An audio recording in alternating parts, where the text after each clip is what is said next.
Hey, everybody. This episode of Our Kids Play Hockey is brought to you by our title sponsor, NHL Sense Arena. Look, we all want our kids to succeed in hockey, but let's face it, finding training that's both effective and enjoyable can be a real challenge, and not to mention expensive and a total drain on time, especially if you have to drive to the rink, pay a private instructor. There's so many reasons that money gets spent on this game. But that's where NHL Sense Arena steps in. It's a virtual reality training game that brings the rink into your home that takes off-ice training to a new reality. It's designed to improve hockey sense and IQ, something that's lacking majorly in the game today for both players and goalies. And you get unlimited access to over 100 drills and training plans from top coaches and players that can be played anytime, anywhere, with drills approved by USA Hockey player and goalie development directors. Look, improving mental hockey skills at home has really never been more fun, and any hockey player that uses this is going to have a blast. All right. I've used this before on my own, and it feels like you're so immersed in an arena, you sometimes forget you have a headset on. And again, it's not being on the ice, but it allows you to work on some of these skill sets like scanning, as I said before, hockey IQ, looking around the rink, making the right plays, that getting those repetitions in now as a hockey player are super important for your development. So NHL Sense Arena is giving all the listeners an exclusive offer for $50 off an annual plan when you use our code Hockey Never Stops at checkout. Again, that's Hockey Never Stops. All you got to do is go to hockey.sensearena.com. Again, that's hockey.sensearena.com. Use the code Hockey Never Stops, and you'll save $50 on your annual plan of NHL Sense Arena. Make sure to check that out and enjoy this episode of Our Kids Play Hockey.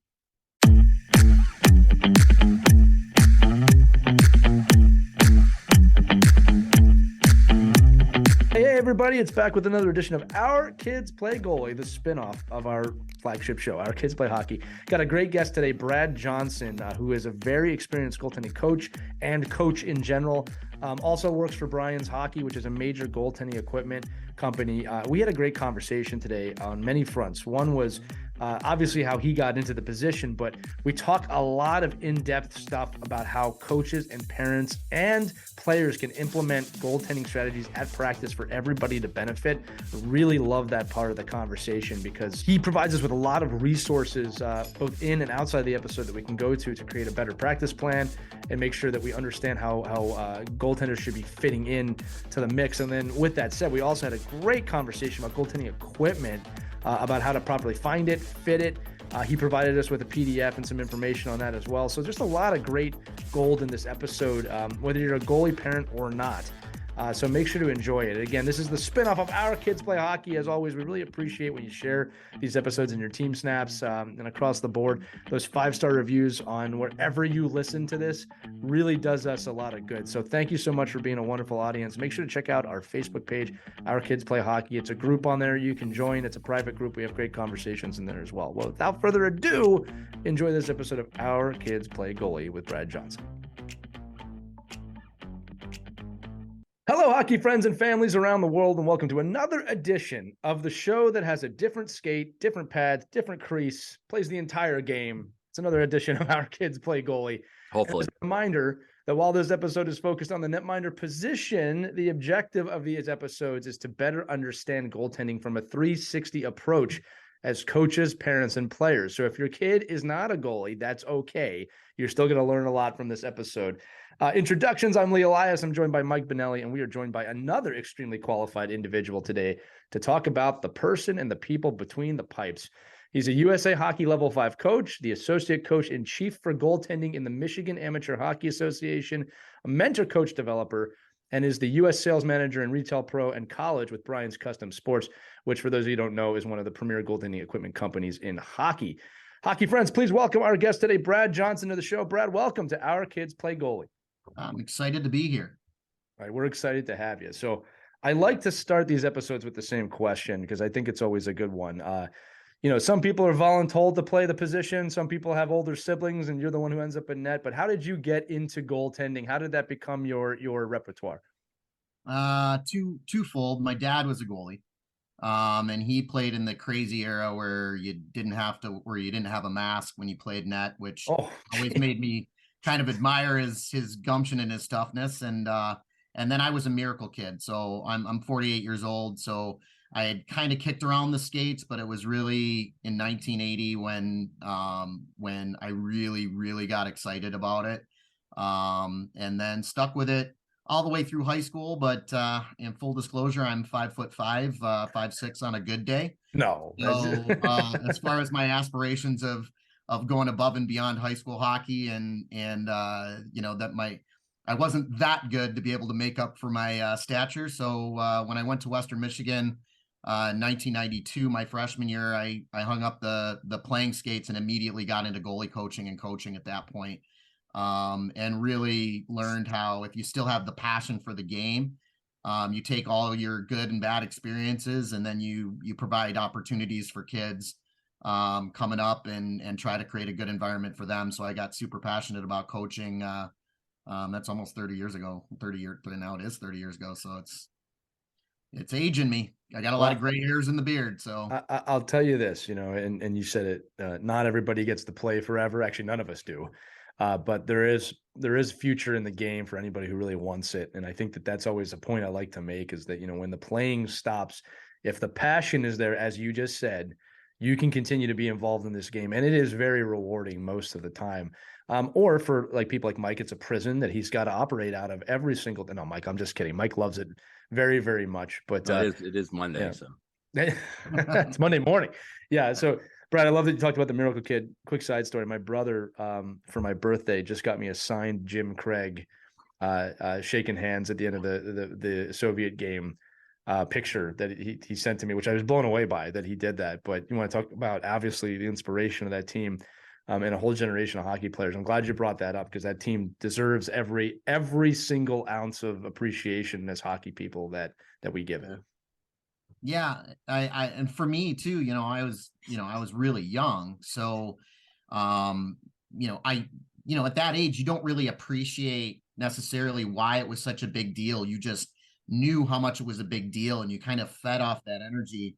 Right. And it's why I've really enjoyed in later years going back and watching all the documentaries and all the really good movies that have come out that have just talked about all that stuff, because you can kind of reflect back to how you felt as a kid, but now can fully appreciate why that was so monumental, just in hockey in general, but especially for us here in the United States, and the development of hockey as a sport, and where it kind of finally started growing here. And it's been really fun to kind of go back and share those experiences with, my own memories of the event and having more appreciation for it as an adult. Well, there's a reason it was given the moniker of greatest sports moment of the 20th century. And, again, you're another example of why that is. I do want to turn it just to give the audience some context. Again, we said in the open, you're the associate coach in chief for goaltending in the Michigan Amateur Hockey Association. Can you just talk about what that role entails? Because I think that'll give some good perspective on how we approach the episode. Absolutely. It's great that I have the opportunity to talk about that. It's something I'm super passionate about. As an associate coach in chief for goaltending, mainly we have a number of things that we're trying to do. First of all, of course, is trying to grow the position at the grassroots level, giving more kids the opportunity to play goal. There's some really great what we call quick change goalie gear out there that's made by my frenemies over at Vaughn. It's really good stuff. You can get a kid in and out of it in just around a minute. The idea behind the quick change gear is the kids are in their full player gear, and it goes right over their player gear. You have a padded jersey, you have leg pads that go over the shin guards, you have a catch and a block. It's a great opportunity, and it's something we got to push the grassroots level everywhere. One of my other responsibilities is to help put on the bronze level and the silver coaching clinics. And the bronze level clinics are designed for all coaches, not goalie specific coaches, to really focus on how to better provide a quality environment for your goaltender as a coach. And then the silver is a higher level clinic that we provide for actual goalie coaches who are working with goaltenders. Last year we did it in Vegas, or we did our final session in Vegas. This year we just did it a few weeks ago in Boston. And we do an event there at the community level, which any community can do if you've got enough people committed to putting it on. And you can take 30 kids, 40 kids, play 3-on-3 cross ice, and make sure that every kid in that hour to hour 15-minute session gets to try goalie for 6 minutes in a game. Love it. And it's amazing, and any association can do it. We just need to give them the tools to do it. And that's been one of the things. If you can get 40 kids in one session to try goalie, we're going to have a lot more goaltenders out there, just because you see how much fun the kids have, but there's so many kids out there that never even get the opportunity to try it. Yeah, I think that quick change, we talked to Dave Starman earlier about that too, as well. And I know Jason Power, who's a good buddy of mine too, uses, just that, understanding that the more goalies we can have in the system, the better. And I think it also, in my world, it discourages some kids from playing goalie that shouldn't be a goalie. Like, okay, yeah, try it, get out of it quickly, and don't ever look at it again. But I think I think that the nice part for us was watching. I do a Ranger Learn to Play program with like 68 kids in it. And I think we've had almost 20 something kids play goalie, and out of that group, because of the quick change gear, they've been able to migrate into. Like, I don't know why every pro shop in the whole country doesn't give quick change gear away for free, because every kid that tries goalie wants all the gear. Like, they're like, oh, well, I like that, but I love that. And I think that's, for us to have, I mean, we're beating kids down now on Saturday mornings because we only need 6 goalies and we have 12 or 15 that want to play. And it's, so it's a good problem to have, but I think it is a great model, because now we're seeing, you see that gap, right? And you probably see it more, Brad, than anybody, that like all of a sudden they become, that 12U, 14U level. And because there wasn't a big base of goalies at any point, it all of a sudden that pool gets really, really small. Yeah. And then you start seeing kids with, maybe they just have one goalie, or they just have 2 really, goalies that weren't the right kids to be in the net early on. And then all of a sudden you find that out too late. And that's been the biggest thing. And you mentioned Hockey Stores. Pure Hockey also has their own line of quick change gear. The Vaughn stuff actually was like a newer generation version of it, kind of a 2.0. And it's my understanding Pure Hockey's working on another version of their own as well. They don't give it away for free, but it is an easy and very economical resource. And the thing about USA Hockey too is we have what's called the 1 Goal Grant, where associations every year, they can submit an application for some grant money, which comes from the fees from their district, and they can apply for things like the quick change gear, the intermediate size nets, which is another big thing with the young level of goaltending, is that, it doesn't make sense for us to be playing full ice with 8-year-old kids and putting 8-year-old kids in full size nets, because it's not proportionate for their development. And, there's not saying that there's not a time and place for full ice. I know how controversial that is with 8Us. There's some parents that never buy into it, but the reality is, at the end of the day, when you put 8Us on a full sheet of ice, you got a couple kids that are clearly the ones that have been skating since they're 5, skating around everybody else. And then the other ones that are trying to catch up, never can catch them, never touch the puck for an hour. And you don't develop if you don't touch pucks. And the same thing with the goalies. You throw them in this huge net, and you got these couple of kids that have been playing for 3 years, and it's the first time they're trying the position, and they get scored on 8 times by one kid. It's not a proportional environment for development. It doesn't help us to encourage young kids to play net.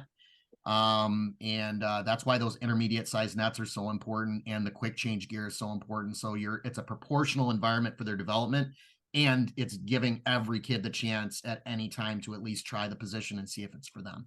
Yeah. And we've talked about it from a shooter's perspective too, right? It's a real target. It's not a fake target. It's not this BS. Oh, you never have, another 8 feet of space to shoot on in real hockey. So why don't you make it look like real hockey?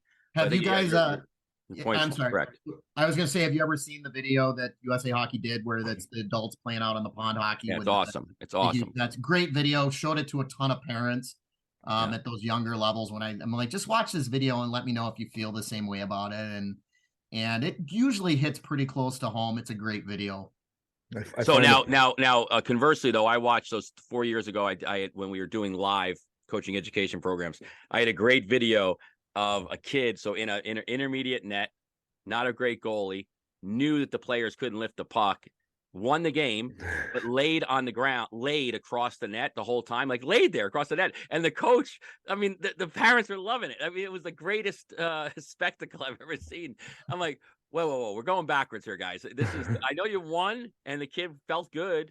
I think a couple of pucks hit him, but nobody could get the puck over him anyway. So he strategized, said, well, I'm just going to lay here. And, and the net's smaller. So again, it all depends on how we want to creativity of ourselves. kids. But hey, but the bottom, he did win. And, the team won 20-0. So I think it was definitely a winner on their side. But I think but you're absolutely right. It just gives, I mean, you hit on the point that it gives more opportunity for more kids to experience something that normally a lot of parents would be like, well, my kid can't play goalie. Like, it's just too expensive. Like, you want me to invest in all this? And then he finds out he doesn't like it. No. We're just saying, we're going to actually really screw you. We're going to have we're going to have him love it. And then you're going to have to go buy him equipment. Like, so then it's like, oh my God. And I think in Lee's experiencing this with his own kid now, right. Is that, like, oh, no, you really actually like this and you're pretty good at it. This is now I got to rethink what I'm doing. And we took our time. So just the quick progression of my kid was, he was curious about playing it, and then he played it. In the first game he played, worst thing that could have happened, he had a shutout. And I'm obviously being sarcastic. And then he wanted to try again and again and again. So we gradually kind of put his gear together. I'm going to ask a question about that actually in a minute, Brad. I'll say a few things. One is this, going back to the things we've talked about so far. For the most important position on the ice, we don't take a lot of time with teaching people about it outside of the people actually in the net. It's one of the reasons we made this podcast, was because we realized that, hey, just stop the puck is really not good instruction. It's got to go beyond that, right? Little things like goalie's got to be the best skater on the team. Goalie's got to see the game differently. Players who play goalie but don't end up as a goalie see the game differently. You learn how to do it. So we wanted to create much more conversation on that. I was also going to say that I think most of the parents that want mites to play full ice with full nets, they're the type of people that walked up hills both ways to school. And we're taught in the school of hard knocks. It's proportionately a much better game for mites when you have those intermediate nets and an appropriate ice service. As a coach, and we actually saw this in my kids' game yesterday, we don't ever want to be in the game where a team wins 30-12. It's not fun. It's not developing. And yeah, you get a kid scores 10 goals. And don't get me wrong, we're not trying to pick on the kid. I mean, he's doing what he's got to do. Yeah. Right. It's just what are we doing for all the other kids in that situation? Especially the little goalies. So let me jump back to the equipment question, just since I alluded to it. So again, my son's about to be 9. He's obsessed with the position. I saw that look in his eye, and it took me about 3 months to build out his first set of equipment. And we started by using the team pads. We didn't have a quick change gear. And by the way, Dave Starman said that whoever invented that should be in the Hall of Fame. I think that was his exact quote. But we started with team pads. Then I got him a very affordable used set of pads from another parent. And then it evolved into a goalie helmet for the holidays and so on and so on. And I've gotten actually a lot of contradicting advice from people that have watched him, from, hey, you should take him to a goalie coach, to you shouldn't take him to a goalie coach. But this is what I know. I want to set you up for this one, Brad. Is I know that he loves it. Okay. He loves to play that position. He is driven in that position. And I in a way that I haven't seen him yet in his life, keeping in mind that he's about to be 9. That's not lost on me. Mm-hmm. Is there any advice you would give a parent in my position? Because I think there's a lot of parents out there in that position right now. Absolutely. It's actually one of the more common conversations I have when I'm wearing my associate coach in chief of goaltending hat in Michigan and with USA Hockey. And it's you got to continue to encourage them to have that passion, but also balance that with making them understand that we don't recommend position specialization in goal until 10 or 11 at the earliest. Right. Meaning we want them to play goal, but they absolutely need to continue to skate out. They learn to see the game. They gain that a much better of that hockey knowledge that we need goaltenders to have. And more importantly, they're skating. And as goalie coaches, we can see when we get kids at 12, 13 that we're working with as goalie coaches, and they have that passion and they're super fired up and they work really hard, but we're still teaching them edge work and we're still teaching them shuffles and T-glides, and they're struggling with them and things like that. That's when we can see goalies that we knew, like as soon as they said, Mom, Dad, I want to be a goalie, Mom and Dad were like, okay. And they were okay with the kid playing goalie 24/7. Right. They were getting them private lessons, which at the younger levels, they do work on the skating and the movement, but it doesn't work on their overall abilities or it's not as effective with their overall skating abilities and learning the game as continuing to play the game, not only in the goaltending position. And some of the parents say, that's a really hard conversation for me to have my kid. How do I tell my kid he can't? It's easy. Like, if you really love this and you really want to be good at it, you got to do this too. And yeah, I love that you bring that up. I wanted to say this because my son skated out yesterday and he was a little bummed that he was going to skate out. Keeping in mind too, it's not like he's fighting for a number one position here. This is just my hockey. And I remember he was a little bummed, and I said, hey, you know what, buddy? You're not asking the right question right now. What you should be asking is how can playing out make you a better goalie? If you're really passionate about it, that's the way you'll approach it. And he took it on totally, and he had a great game. But the point is that as you said, how could you fully understand that position if you don't understand the other positions? How can you understand how a defenseman's supposed to play if you've never been on a 2-on-1 or if you've never had to catch the puck on a breakout as a winger? All of these things play into a goaltender's mindset. I'm assuming, right? I mean, I'm not a goalie myself, but understanding the chess match that is hockey and understanding the flow of the game has got to make you a better goaltender. Absolutely. And then also, like you already said it, but having those conversations with them too, if he scores a goal, you can have that conversation when you sit down and say, okay, what did you see? How you were able to score that goal? Like, how were you able to score it? What did you see when you looked at the goaltender? And then, flip the roles. If you were in net, what would you have done to prevent yourself from scoring in that situation? And if you can start thinking like that at young ages too, then it's a little bit easier to convince them that, yeah, this is for your development as a goalie by us making you not play goalie. Right. And it also kind of plants that seed of, and this goes well beyond hockey, but we'll keep it specific for goaltending right now, but just to kind of be curious about how to get better at things, right? The goaltending position is glorious when you win, right? It's tough to have I guess in all the positions you can have a great game and still lose, but it's a little different in the net, right? I mean, because it's still a loss. So the ability to learn how to question things and see things of, okay, this went well, this didn't go well. How can we be accountable towards learning? I don't think it's ever too early to teach kids that. In fact, I think we wait till it's far too late most of the time. Well, when they're teenagers, they'll understand that. You can teach accountability immediately as soon as they start in Adams. They might not pick it up right away. It might take 45 times telling them, but they'll pick it up sooner or later. Mike, let me throw it to you. Sorry. No, I was just going to say, I think when the average fan, when they watch like a goaltender at the NHL level or major juniors or college, and they see them out like getting the skate, like, and they get like those open sessions where they're just out there wheeling around and stick handling the puck and shooting, like, oh my God, this guy's like really good, like it looks like a hockey player. Right. And I think that's where, we want to get our younger kids to see more of that. Like, look at when you see this kid go out on and he's playing, I've seen that with our better goaltenders at the high school level. And they go out there and play pond hockey, you wouldn't even know they were the goaltender for the team. Like, they're out there wheeling and dealing and skating and pivoting and turning. And, so they're doing all the things that they need. I know I played goalie till I was like 12 years old. And I always loved going from goal to player. Like, I always thought it was great because that back then you had the old, Cooper leather pads, and they weighed like pounds. Yeah. So be like, oh geez, this is great. Like, I feel like I'm the lightest person in the world right now. But I think it's just a matter of you get that opportunity to skate, get that opportunity to play in net, and if you can do that for as long as you can. It's hard, right? I mean, it's just hard. You get on a travel hockey team, and it's gonna be real hard to not, to divvy up, the financials of, okay, well, if you're gonna be the second goalie or one of two goalies, do I carry 16 kids or 18 kids or 14 kids? So that's kind of stuff you have to work through with your organization. But I think the more you could stay in the game, and if you can be less kids sitting on the bench and more kids playing, and if that means somebody's switching goalie to player, then that's a great, great aspect to have on your team for sure. Well, at Goalie Nation, which is what we call our goalie gurus in USA Hockey, Steve Thompson's his new hat trick is a shutout, a goal, and an assist. That's the new Gordy.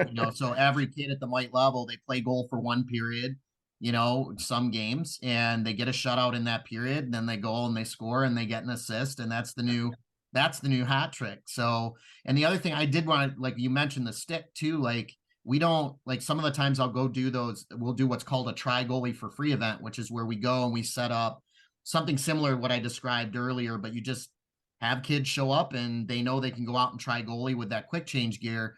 I'll go to an association and they'll have the quick change gear, and then they got a stack of like Mite goal sticks. And I'm like, I don't even want those. Like, I don't want to put those in the kids' hands because those sticks are so big, clunky, heavy. These little kids, it doesn't help them And, another thing, when you talk about the goalies going out and wheeling and handling the puck, that's another thing we can see in goalies at 11, 12, and 13, that we know that they specialized in goalie only because they cannot handle a puck with a goal stick, because they really haven't developed those skills of stick handling, shooting, passing, all those things. If you can't do it with a player, if you didn't work with a player stick, you sure in the heck can't do it with a really heavy, clunky goal stick. Yeah, they don't even know what they don't even know the structure of the stick handle. Like, they don't know how it even feels. So you're right. I mean, and you see it all the time. And even all the little nuances of what USA Hockey's been doing a great job of introducing, like even paddle size and just making sure that just make sure you're appropriate. Like Lee said it earlier, don't buy up. Like, don't say, oh, well, when he is a goalie at 14, I want to save the 250. So let me get him a stick when he's going to be 14. Now at 8, he'll grow into it. And I think it's just, and so many people think this way, and it's actually shocking to me, because even people that are, quote unquote athletes, even people that played the sport. And I'm like, well, yeah, but all the money you're spending on all the lessons and the teaching isn't going to help you anyway, because you're using the improper equipment. So it's just like, Mike, what where I are you say going to go is with this? there's other ways to save, because I think what happens is when we say that to parents, well, I'm trying to save money. There's other ways to save. I say, don't go cheap on your helmet. Don't go cheap on your skates, most likely. Everything else, there's probably a very, very good used option that's sized correctly, depending on the level, depending on the age, right? I get to a certain level, you want the new stuff. But there's other ways to save money than, hey, my kid's 8 and he can use this stick till he's 12. Like, that's not realistic, right? In any way. Not to mention, but it's funny you brought up the stick, because that was one of the other things we had to change with my kid. We had a senior stick cut down, and he couldn't even get in the butterfly correctly because it was so big. So his coaches, this is why I love this team, where his coaches got him a shorter stick, and a shorter paddle size, so that he could appropriately drop. I mean, there was an awareness of it. And I still think it's too heavy for him, but he's building that strength. While we're on equipment, great question for you here, right? Most skaters find their equipment at a Pure Hockey or an equivalent. You can go in, you can try it on, and you got it. I imagine dressing a goaltender is much more in depth than that. And so I'm going to expand this question the way I have it written. I said, could you share some insight on what goes into preparing pads for elite goalies today? But it's not just elite goalies, right? Talk about sizing, talk about, how do you fit a goalie properly, since we're on the topic? Okay. It's not rocket science, but it also isn't just general knowledge that you can very easily go in and do it. And I actually have a PowerPoint presentation, which I can provide you guys a link where your listeners can go and download. And I've actually got slides where it shows exactly what to look for in fitting pads, fitting gloves and blockers, fitting chest protectors, pants, and there's also a small little section on sticks and the paddle length as well. It is hard for a lot of people, because there are, like you mentioned, there are people who live close to a Pure Hockey or a Piranhas or Goalie Monkey or any of the hundreds and thousands of small mom and pop shops all across the United States that actually do invest in goalie, and not all hockey shops do. And that's the problem. You also have a lot of kids out there and parents where they don't live anywhere close to a shop that they can run into to Amazon, buy stuff on. And I tell you, I have a lot of conversations with parents where I say, what are your vacation plans you have this summer, and where are you going? And then go ahead and look ahead and chart it out, and then make that part of your vacation, right, of stopping at that, get that t-shirt, Hockey or Piranhas or wherever you are. How do you know you're a hockey parent? Well, we plan our vacations like, around going to a pro shop. Right, because goalie, you mentioned, like, fit is so important. Right. And if you're just clicking on the internet, it's really hard. So you have a lot of resources online you can go to that help you through that process. And obviously all the places, if you order something and it comes in and it's not right, you can ship it back and they cover all that. But fit is uber important. And you brought up, the prohibitive cost of goaltending. And when I go speak at goalie schools and get up on my soapbox about a number of the issues, one of them is, as a U.S. sales manager of Brian's, I love it when you go out and buy the shiniest, newest, greatest looking goalie gear. But until your kid's close to done growing, there's absolutely no reason why you shouldn't be buying used gear. Right. There's so much used gear out there. Every parent that has a growing kid playing goal is in the same boat, that if it's properly fitting, they may get a year, max 2 seasons out of something. And even if you're getting 2 seasons, your kid either didn't hit that spurt in that area of the body that they're outgrowing, or you probably got it too big in the beginning to be able to do that. And you've got Sideline Swap. You have tons of social media, goalie parent sites, and Facebook and other social media avenues where every year you can just throw the stuff out there, get some money back from what you spent, and then buy something that fits them properly. And I would far rather you buy the properly fitting used gear than that brand new set of pads your kid really wants because their favorite goalie wears it, which is irrelevant to how they play the game. And then but get it too big because you have to get 2 years out of it for the amount of money that you're justifying spending on their sport. So here's a cool follow-up for you. Again, I'm thinking as a hockey parent myself. And please, I'm going to kind of make an assumption. You tell me if I'm right or wrong. Okay. My assumption is that the newest gear, and I'll just kind of keep it like maybe a 10-year time frame, right? Maybe 5 or less. But the newest gear does not have as much of an advantage to the goalie being a better goalie as people think. And what I'm saying that is with the used gear. My attitude is this: I'm getting my kids used gear because he's got to learn the position. It's the new gear is not going to affect his ability to make the save as much as it's probably looking like. And I'm not trying to take a shot at the companies in any way. I'm just trying to support my point, or your point, excuse me, that I don't need the shiniest gear for him to excel at being a goalie, right? No. Yeah. No, you don't. I would put the caveat there to the definition of newest gear versus used gear. There are some significant technology changes that have occurred over, the last decade now. Well, and tell us about them. Where you're moving away from leather strapping into elastic strapping. Brian's was the first company with what we call our smart strapping system, which was going fully elastic.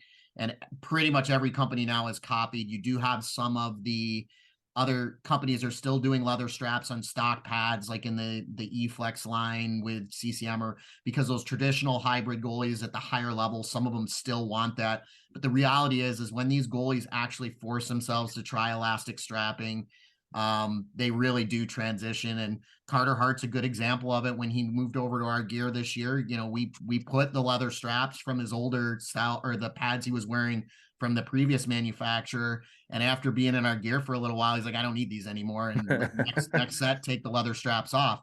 But I still have a lot of pro goalies that still want leather straps regardless, and that some of them have a mix and match of both. It really comes down to preference there. But in the conversation of youth goalies, if you go too old, there are performance. I believe that. I do believe there's more stability in the butterfly, the way the pads are built now. We use lighter and more high performing foams in our gear. But anything within the last 5 years, 8 years, whatever, you're absolutely correct in what you said. It's when you're buying that like 15-year-old set of, shorter pads, they don't have high on the thigh rise, with thigh boards still laced in and all leather strapping. Not only are you missing out on some of the technology, it's frustrating to put those pads on for kids when the kid next to them just like bang, bang, bang with, 3 or 4 Velcro straps, and they're in and out of their gear. I'm experiencing that in real time because the team set we had was leather straps. And I was like, man, I'm sweating putting this stuff on.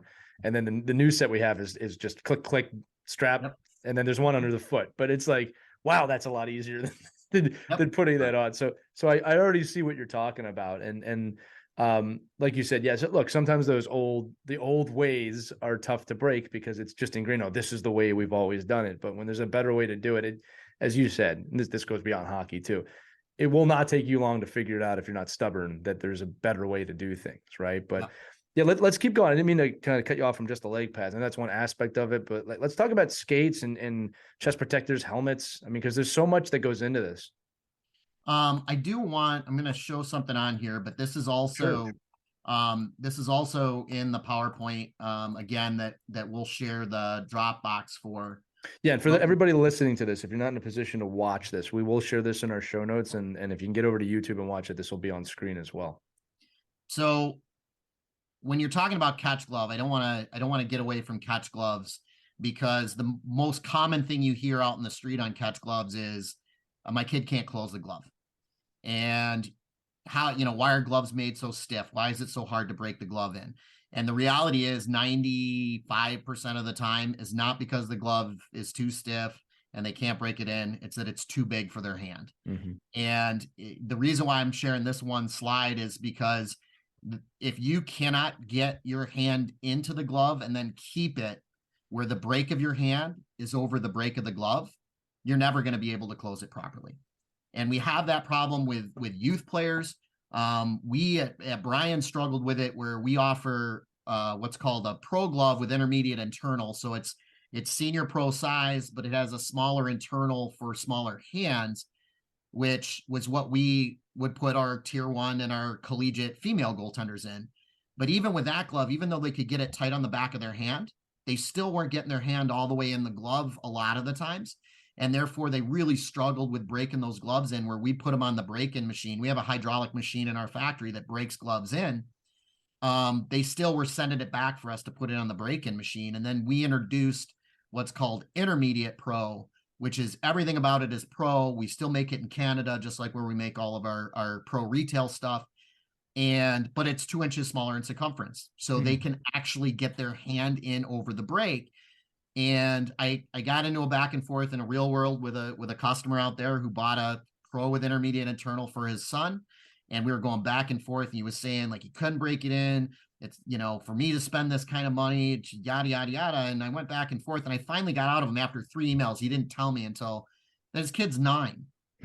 and his whole thing was, he's like, well, with the smaller glove, he's getting beat up top. And I was like, and the unfortunate part about this conversation with me is you're not just talking to the U.S. sales manager of Bryan's, you're also talking to associate coach and chief of goaltending with Michigan and USA Hockey. And I can tell you absolutely, a bigger glove is not helping your kid make more saves, be more efficient. Right. You need to focus on the fundamentals and something that fits. And bigger is not better in goal. And so buying the bigger pad, buying the bigger glove and blockers, buying a chesty that's a size too big, it's not going to help your kid be better in net. It's just going to hinder their development and their movement and their enjoyment of playing the position. You bring up chest and arm. It's super important that you take time to try and adjust and measure, adjust the arm, shorten, lengthen them, whatever. Really take the time when you're at the store trying it on to really get them comfortable in it. Don't go into a hockey shop to try and goalie equipment and be in a hurry. You need to be prepared to spend time trying stuff on. You mentioned the stick. They really need to get in pads and skates to see where they are in their stance when they're going for a new stick, to see if it is too short, it brings their blocker over their pads. If it's too long, it'll open up that 6 hole. It'll force that blocker away from the outside of the pads. There is a video from Pure Hockey on that PowerPoint that we'll share with your listeners, that also a really nice short video that breaks that down on how to fit a goalie stick when you're switching. I always say, there's only a few factories in the world making goal sticks. We all get them made in the same factories. They just have different brands on them, which the other frustrating thing about that is still the paddle lengths are so not universal. And so if you outgrow a 24-inch Warrior goal stick, I tell people, just buy the next size up in Warrior. You don't need to change brands. The goal sticks in the same price points are really similar. But if you go from a 24 Warrior and you just buy a 25 Bauer, because I think that, or the 25 Bryans, because I think that's the next step up, it could be 2 inches different and force you out of that comfortableness in your stance. So it's better to just scale up with the stick that you've been using. Right. That's a great point. And again, I want to remind everybody listening, we're getting pretty specific on the equipment here, but this is, as a coach, this is great knowledge for me, because I want anybody in that net, especially the younger ages, to feel good in that net. And I don't want them to be hindered because we didn't take a moment to just make sure the gear fits somewhat properly. I wonder now, again, I said this, it's the most important position, but I think we spend the least amount of time on it as coaches. So I'm gonna turn this a little bit of a different direction. We can totally come back to the equipment if you want. But I want to know what you think are the questions or the strategies that youth coaches don't have, they don't ask, they don't know about, that they should be implementing into their practices. And this is a question we'd like to ask on this specific episode every time, because again, a lot of times we hear, well, just stop the puck. We got to do better than that. What are your thoughts on that? I'm smirking here because I love that this is the next area that we're going into. Right. So I mentioned earlier before the USA Hockey clinics that we put on, the bronze level clinic, which is a clinic that we put on for any coach that wants to learn more about providing an effective learning environment for their goaltenders. And we have a lot of really, really good content in there. It's a 2-day online course. It's now part of the USA Hockey's coaches continuing education program. Again, I've mentioned Steve Thompson's name. He's the ADM manager of goaltending for USA Hockey. One of his goals immediately in establishing and when we kind of went over our curriculums for these clinics was ultimately to have one bronze level certified coach on every coaching staff. It doesn't have to be a goalie coach, but one coach who's gone through and taken that bronze level certification. And the one thing I say, if we can walk out of that clinic that every coach remembers one thing out of all the great information, is the practice planning part of it. And that is just saying, quite simply, you need to think about your goaltender and the drills that you're putting on the ice before you finalize that practice plan. And what we say is that there's not a single drill that you're doing right now that you can't modify and make it game-like for the goaltender and make it fun and make it, repetitive without repetitiveness. All the things that we say at USA Hockey are important for practice drills, but make that for your goaltender. So the era of coaches who are like, I gave my goalie the 15 minutes at the beginning of practice with my goalie coaches. Now they're in net and they're puck dummies the rest of practice. And there is not a single drill you do as a coach that you can't just spend an extra 5 minutes modifying to make sure that you're getting just as much out of it for your goaltender as you are for your forwards and defense. If we can get every coaching staff to do that in their practice plans, we're there. We're where you're talking about going. We are at a youth hockey level now, providing a markedly better environment for our goalies. We're going to see more goalies stay in the position. We're going to get more kids to try the position. If as coaches, we aren't neglecting our goalies in any of the drills. And it's just about a little bit more work on us as coaches when we're planning those practice plans and looking at those drills and going, wait a minute, in this drill, I got the goalie taking a shot here and making a save. And then before maybe they can get reset, they're going over here and they might be getting another shot. It's not game-like, doesn't happen. Right. I'm going to tweak this. It's still a great drill for everybody else, but now it's a great drill for my goalies. Yeah, I think it just reiterates too that you're teaching what you're doing for your goalies is helping your players. I mean, the fact that you don't allow players to finish the play and you ask a player to shoot the puck and wheel to the corner without like that goalie finishing their save and then the player not finishing their rush to the net and creating that havoc in front and creating, getting that clear-sighted, analytic studies out of the way and making sure you're getting over the Royal Road and you're finishing at the net. It goes both ways. So I think I've definitely appreciated, what we've done from the coaching education program in getting, your average coach to understand that if you teach your goalies better in more consistent, game-like scenarios, it is helping your players. They're not mutually exclusive. They're working together, but and even to the point where, like, I remember my college goalie used to get so upset. I mean, I won't mention his name because I don't want him going after any of his ex-teammates. But like, if a kid shot the puck out of the corner during the drill and he was in net playing goal against somebody, he'd lose his mind. He'd take, I'm like, listen, he's going to stick a stick and put it right across your head in a minute. And I'm really don't have anything to say about it because what are you doing? Like, why do you think he's just if he's a shooting target to you, then that's not a great thing for us. And I think that's the point is like that goalie's in a specific place. And the only way we're going to help us be a better team is to make sure he could be the best goalie. How do we do that? Well, we put him in game-like scenarios. Right. And then if you can get a goalie that's in those situations where you can't score on him, now your players are going to get better. Because it's easy, right? It's easy for a player to score on a goalie that wasn't set and wasn't ready. You're like, oh, I feel good, I scored. Well, yeah, but you didn't. But it wasn't even realistic. Like, well, so I think that's a really hard thing for coaches to structure in their head because they're never thinking. Well, we're already not thinking like, okay, how do we make it game like, right? Yeah. And then we're not thinking, well, how do we make a game like? Oh, and the fact is, we actually have a goalie in the net during games. Like, yeah, so it's that whole piece of, does it really need to be that difficult? And I would say, based off of what Brad does with the coaching education program in these different level goaltending courses now, there is no excuse. There's every practice plan in the world that incorporates goalies. It doesn't not exist anymore. So there's no excuse to be like, well, I'm really not sure what I should do with them. No. There is no questioning about it anymore. The other thing that, and you'll know this too, Mike, is that one of the things that I love about the new curriculums, and as the curriculums the last couple of years have developed, I'm mentioning the bronze and silver, which are the goalie specific focus, but in our level 1, 2, 3, and 4, we have a lot, we've built that into the content of challenging coaches to not forget about the goalies in all these different steps of their development as coaches. We don't leave that out of the conversation, where it used to be, wasn't that it was out of the conversation, but it was kind of left up to the districts when they were doing their coaching education, whether they were providing goalie specific content or not. Now there's goalie specific content throughout all of the curriculum.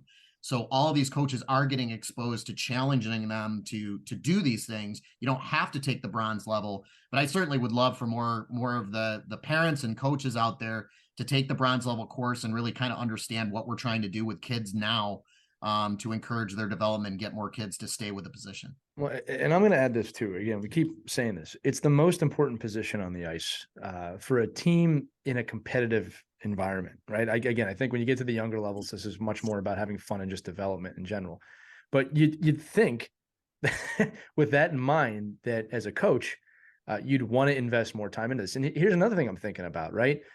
You always have these parent volunteers. That's a great thing to delegate if you don't think you have the time or the time to do, or you want to do it. Let a parent take that course and help your goalies out. Then they're on the ice. Assuming the demeanor is there, right? That's something everybody's got to gauge individually.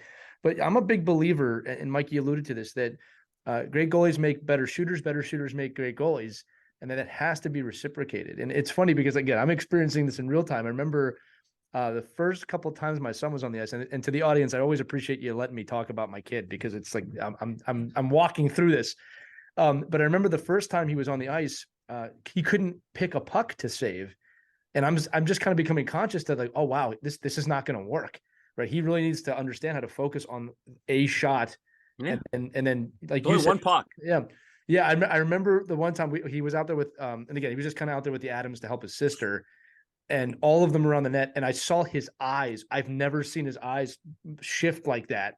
It was like he was in REM sleep, because he didn't know what to do. And I said, whoa, Logan, just pick a puck. You know what I mean? But it's one of those things of, even in development, I have seen goalies, I'll just say not in my practices, but leave the ice because they're so appalled at the way the practice has been set up by the coach. This is at the higher levels, that they're not getting shots. They're just standing there.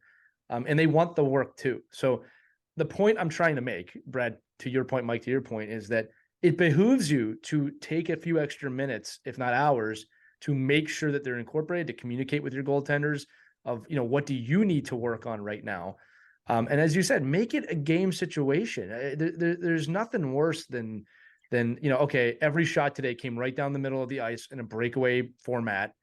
And the kid deked from the warm up on. The goalie's not going to get it. It's just going to be discouraging. And worse, they might get injured just because they're not planned it the correct way. So the other important thing about that, and I wish I had mentioned this earlier, is also because you brought up the private lesson conversation, and you brought up, when is it the right time? And that's really an individual decision. Like, you're not going to not benefit from that with goalie development, even at the younger ages, although I would argue that at 8, 9, you don't necessarily have to have that yet.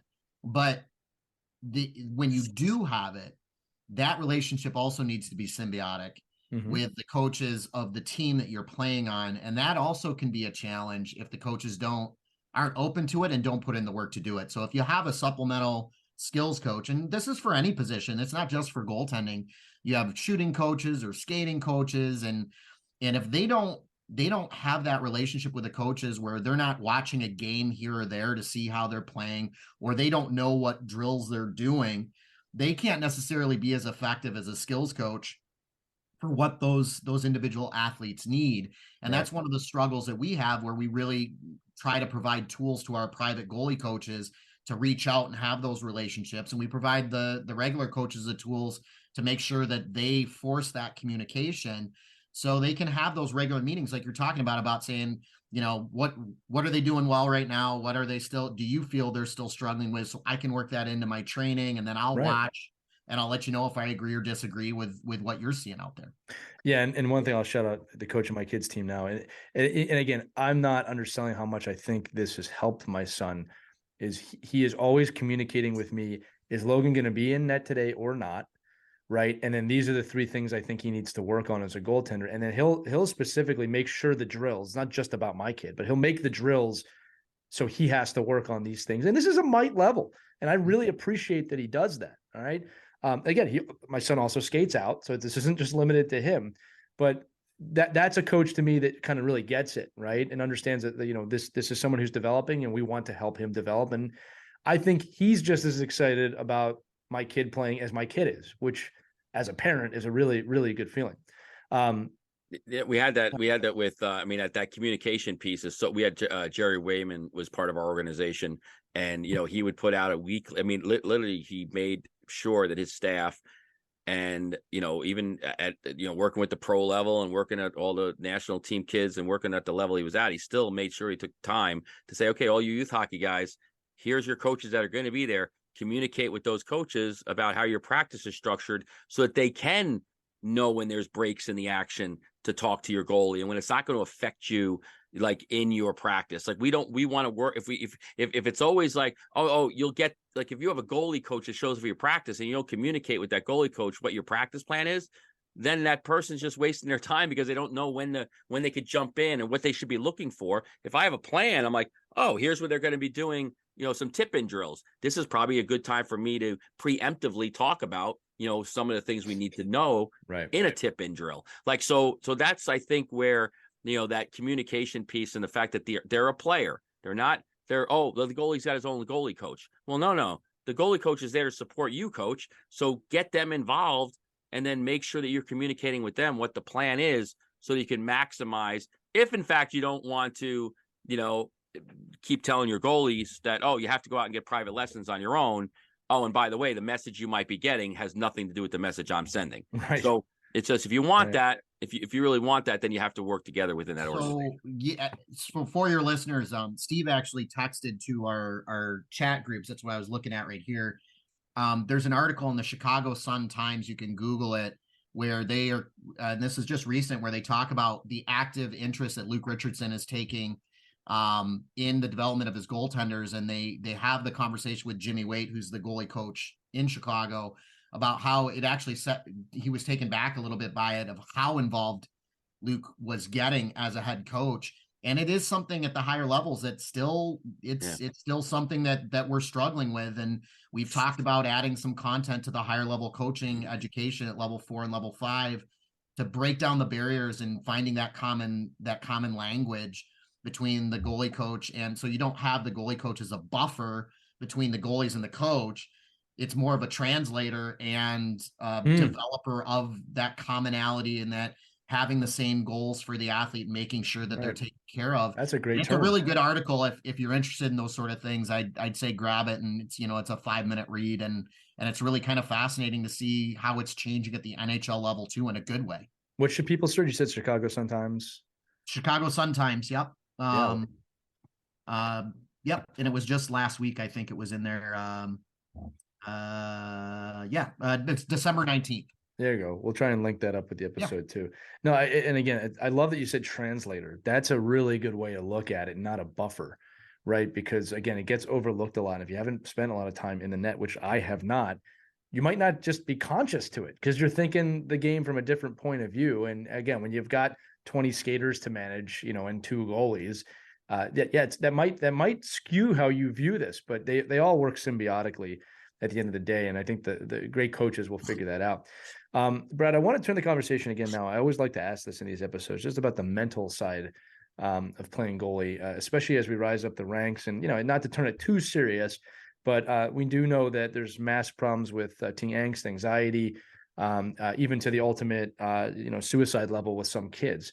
So I do want to talk to you just about how you like to see youth athletes specifically approach the mental side of being in net, because it's an unforgiving position. Puck's going to go in the net. You've got to deal with it. You've got to compartmentalize your emotions and move forward. So what are your advices? What is your advice, on that, both from the athlete point of view and then also the parent point of view, right? About how do you handle your kid after the game when maybe they had a really bad game, or a great game, whatever it is. But I want to know your expert opinion on how to approach those two places. A couple of things, and mental skill. There's so many great mental skills training resources out there, and I'm certainly not an expert in that area, and I definitely do defer.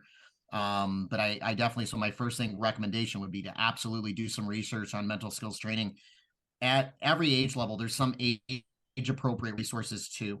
I think it's very important at the younger ages that we teach them, when we talk about that focus of fun and that we're playing a game, to never ever lose focus of that. And your best mentally strong goalies that are at the young age are able to adapt to the fact that goals are going to happen, and goals are a learning experience for us to become better.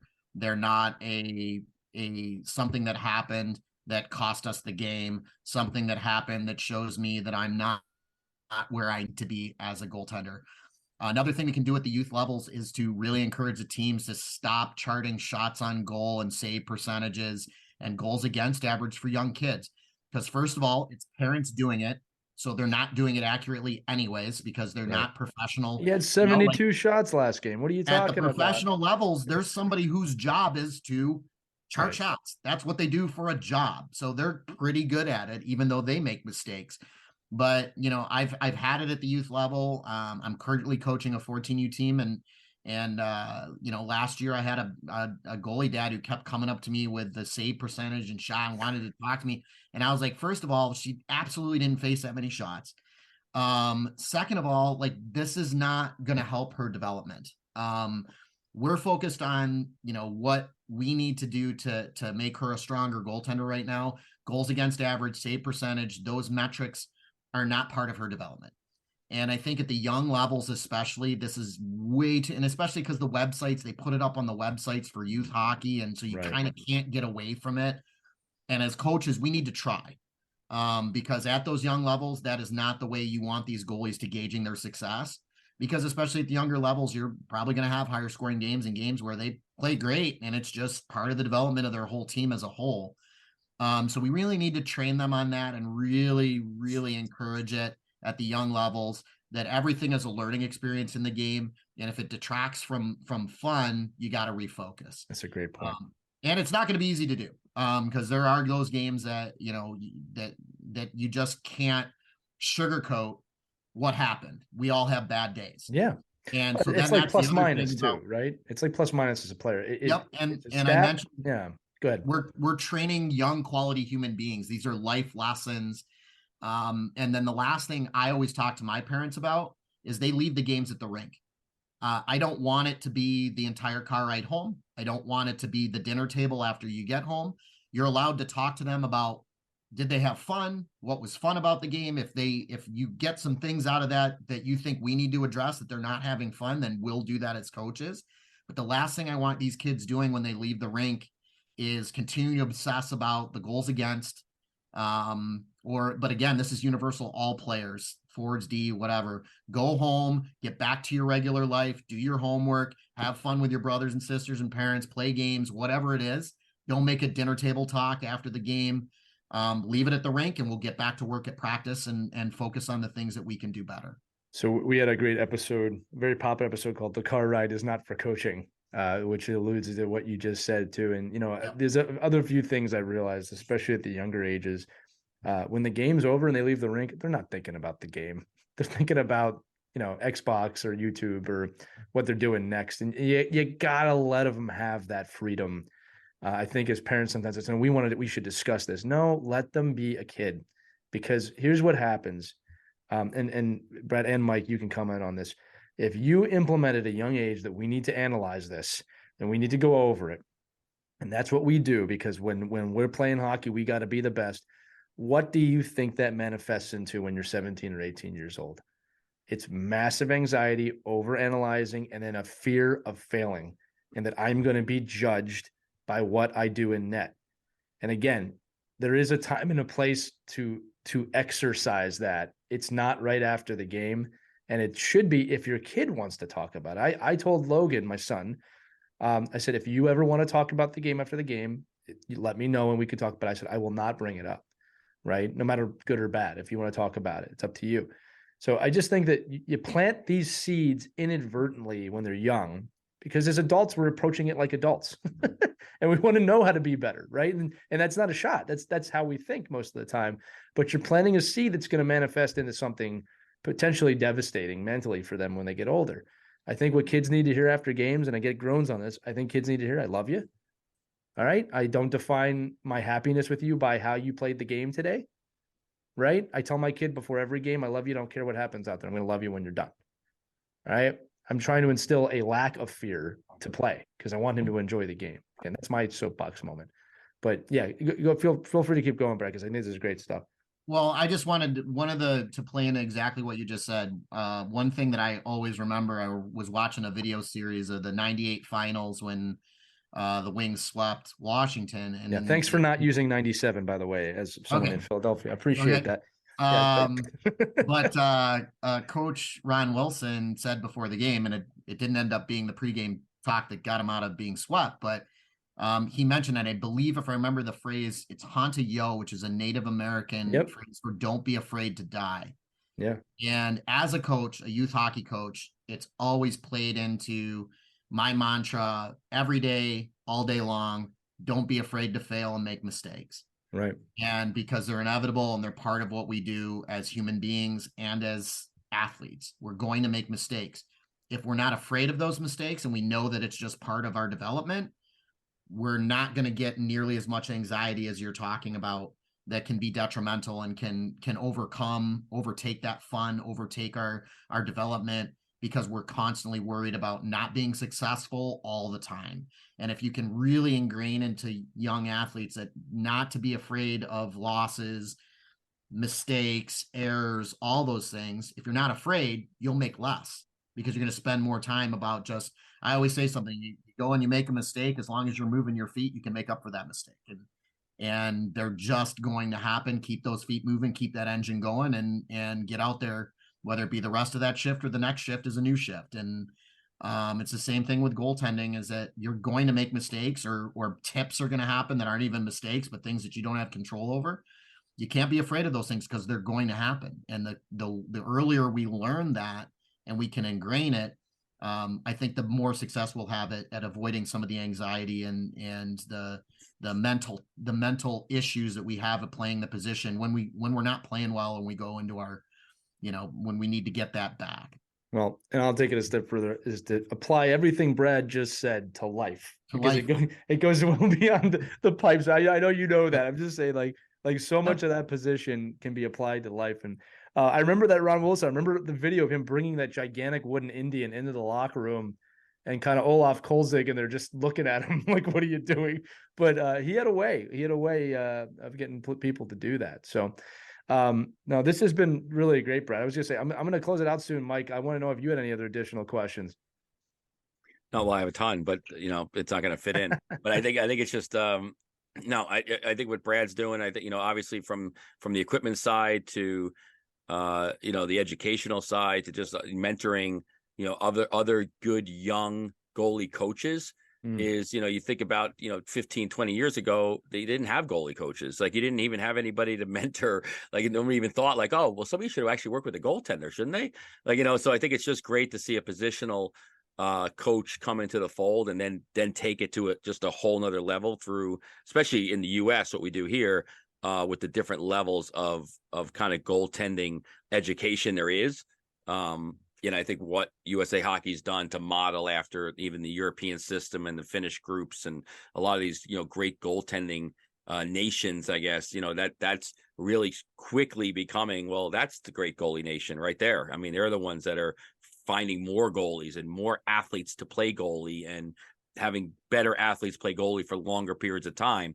So I think, obviously, Brad, what you're doing, not only in your region, obviously, but across the country is fabulous. And we need more people like that. Thanks. Not a question again. I have a bad. I should ask more questions on this podcast. You should. Just have me back.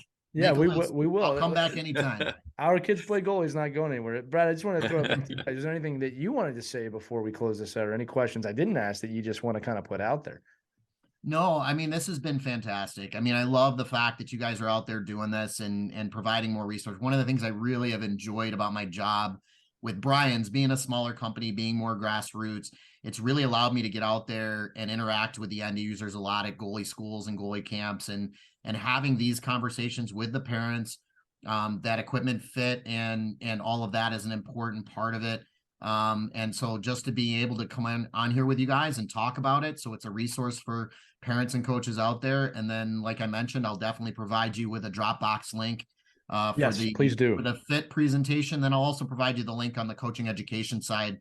So that bronze level course, so coaches who may be listening, or even, like I said, the parents that want to learn more about what we're trying to do for their kids, they can take that 2-night course and learn more about it. And they're a lot of fun too. The clinics are fun. They're on Zoom, but they're fun. Well, hey, listen, if it's not fun, what are we doing, right? Exactly. The game, it's a game. It's supposed to be fun. I always joke about that. Remember the Titans? It's football is zero fun, sir. Like there's a reason we all laughed at that scene. So again, for our listeners, that's going to be available at ourkidsplayhockey.com. We'll make sure we link it with the episode. We'll probably also put it all over our Facebook page, Our Kids Play Hockey. Just look for that you'll find us. Brad Johnson, fantastic guest on this edition, man. Thank you so much for joining us today. I always learn from these episodes. I always imagine if I'm learning and Mike's learning, everybody's learning. So that's the purpose. So thanks for your time today. Thank you. All right, that's going to do it for this edition of Our Kids Play Goalie, a subset of Our Kids Play Hockey. Remember, all of our episodes, goalie or not, available wherever you listen to podcasts or ourkidsplayhockey.com. Thank you so much for listening to this episode. We'll see you on the next edition of Our Kids Play Hockey. Have a great day, everybody. We hope you enjoyed this edition of Our Kids Play Hockey. Make sure to like and subscribe right now if you found value wherever you're listening, whether it's a podcast network, a social media network, or our website, ourkidsplayhockey.com. Also, make sure to check out our children's book, When Hockey Stops, at whenhockeystops.com. It's a book that helps children deal with adversity in the game and in life. We're very proud of it. But thanks so much for listening to this edition of Our Kids Play Hockey, and we'll see you on the next episode.